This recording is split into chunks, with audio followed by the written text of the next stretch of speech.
পাড়াটার নাম হচ্ছে AG colony, তাই তো? আপনার পাড়ার নাম কি? আমার পাড়ার নাম সুকান্ত পল্লী, ওটা অশোকনগরের মধ্যে পড়ছে।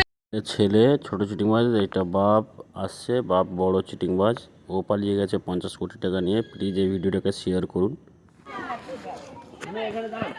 এখানে এদের কোনো লাভ আছে? ওইখানে ওই বাড়িটা করো, এখানে করে লাভ আছে? ছেড়ে ব্যাংক ওইটা করো, ওইটা করো। ঘর ছেড়ে দিয়ে তাহলে এদিকে এসো, ওই বাড়িটা দেখবা। গেছে 50 কোটি টাকা পাবলিকের পয়সা নিয়ে। হ্যাঁ, ওই একটা বাড়ি আর এখানে এই একটা বাড়ি। সব পাবলিকের, সব বন্ধুদের রিকোয়েস্ট, এই ভিডিওটাকে যতটা পারবেন লাইক এখানে নেই।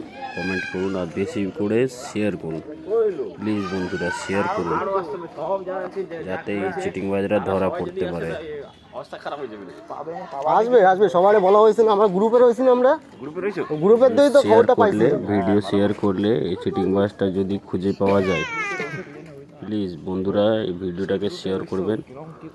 বাপ আর ছেলে দুজনের ছবি দেওয়া রয়েছে, যদি এই লোকদের কোথাও যারা দেখেন থানায় গেছিল তাদের একটা গ্রুপ তৈরি হয়েছে। পুলিশ স্টেশন বা কাছাকাছি লোকেশনে শেয়ার করবেন আমার ইউটিউব চ্যানেলে। থ্যাংক ইউ, শেয়ার করুন প্লিজ, শেয়ার করুন, থ্যাংক ইউ। ভিতর যা কাজ আছে অবাক হয়ে যাবে, যা কাজ আছে সব পয়সা খাই খাই করেছে।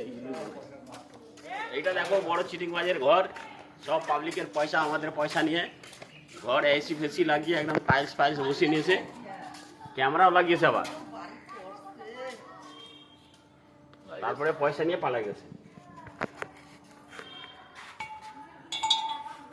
গ্রিল দেখছো কত, গ্রিল হচ্ছে দাম 5 লাখ টাকা। গ্রিল আবার যাবে ওইদিকে মামি, চাকা লাগানো, মানে চলে যাবে। হ্যাঁ ওইদিকে চলে যাবে, চিন্তা করছো? দেখাচ্ছে রাস্তা দেখাচ্ছি না, বন্ধ ছিল, বন্ধ করে রাখছে।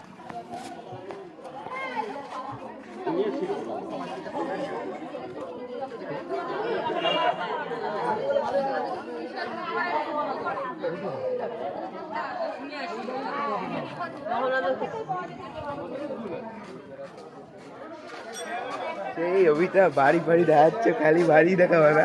তুই চলো বাড়ি, হ্যাঁ চলো চলো, বাড়ি বাড়ি দেখাচ্ছ। শহর